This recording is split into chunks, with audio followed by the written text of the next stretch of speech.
Hello, welcome to our news program here from the VNA Center in Hanoi. I'm Ngọc Hoa on our top stories right now. Prime Minister Nguyễn Tấn Dũng takes part in World Economic Forum on East Asia in Myanmar. Vice President Nguyễn Thị Doan meets Malaysian King Abdul Halim Muazzam Shah. Vietnam Marine Trademark Forum takes place in Hà Tĩnh Province.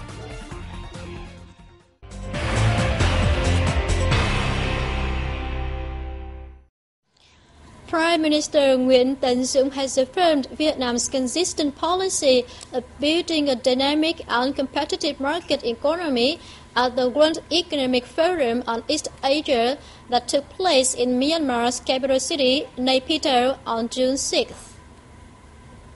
Opening the event, which themed Courageous Transformation for Inclusion and Integration, Prime Minister Dũng said, Vietnam has always actively integrated into the regional and global economy, both in depth and on wide scale. He emphasized the significance of the increasingly strong international integration process in East Asia in general and ASEAN in particular. At this forum, I would like to underscore the efforts to strengthen connectivity and economic links among ASEAN mainland countries or the Mekong region, including the establishment of transnational economic corridors, which is an indispensable part of the integration process.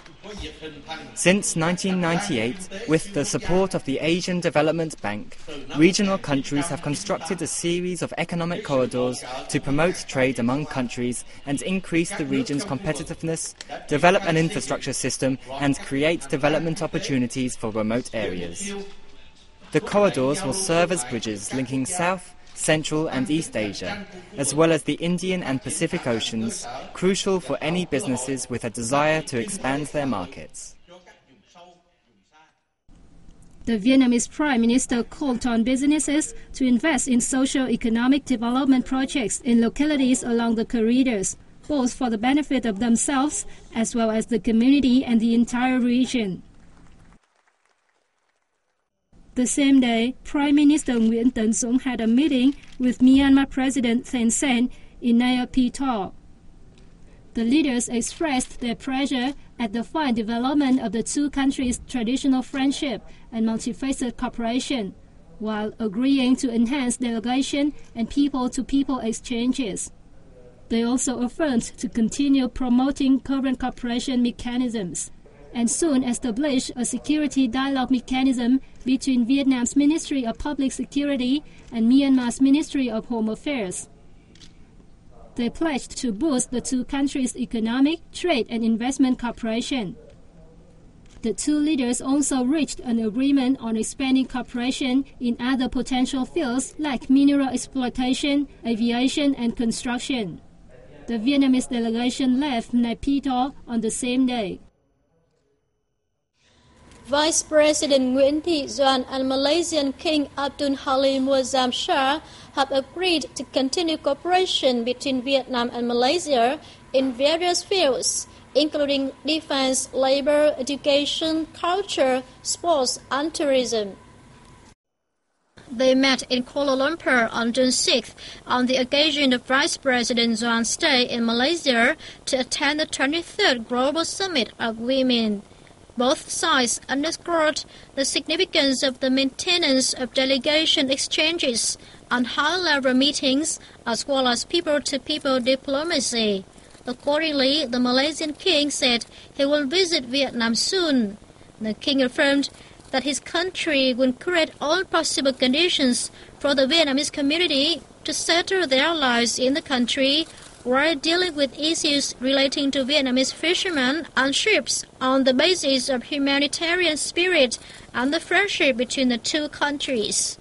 Both Vice President Doan and the Malaysian King pledged to strengthen ties at regional and international forums, especially in the framework of ASEAN and the United Nations.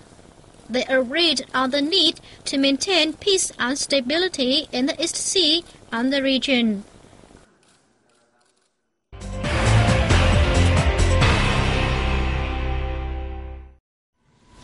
Deputy Prime Minister Vũ Văn Ninh met with China's Vice Premier Ma Kai on June 6th. The meeting was part of his visit to China to attend the first China-South Asia Expo and the 21st China Import and Export Fair in Yunnan Province. Vice Premier Ma Kai highly valued Vietnam's participation in the expo and the fair. He said it reflects Vietnam's great attention to further developing the friendship and comprehensive strategic partnership with China. He affirmed that the party and government of China have always attached importance to the development of win-win and mutually beneficial relations with Vietnam.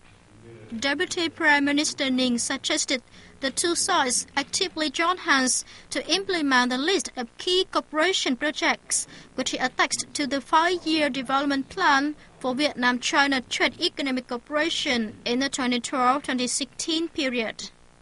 These projects include connecting highways between the two countries, a memorandum of understanding on cooperation in agricultural trade, negotiations on hygiene inspection and quarantine on farm produce and food traded between the two countries, and gradually achieve trade balance.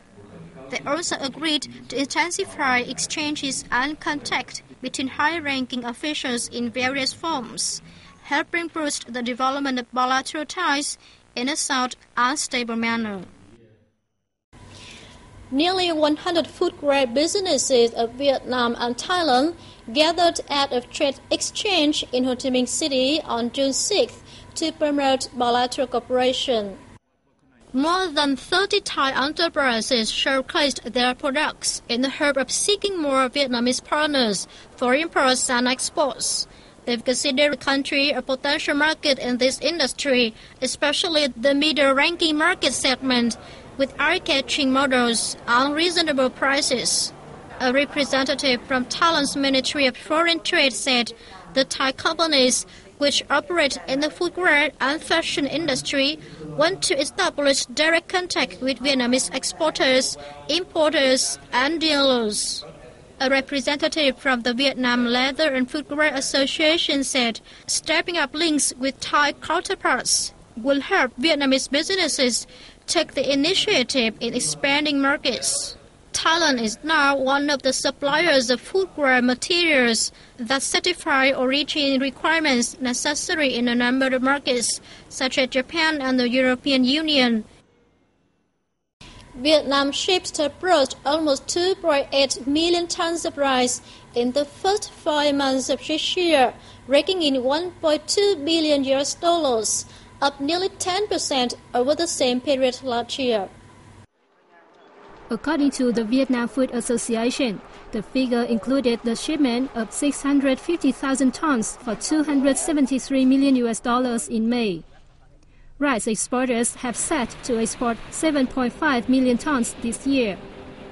The Ministry of Agriculture and Rural Development said rice growers in the Mekong Delta harvested 10.9 million tons of rice paddy in the winter-spring crop, 200,000 tons higher than the previous same crop.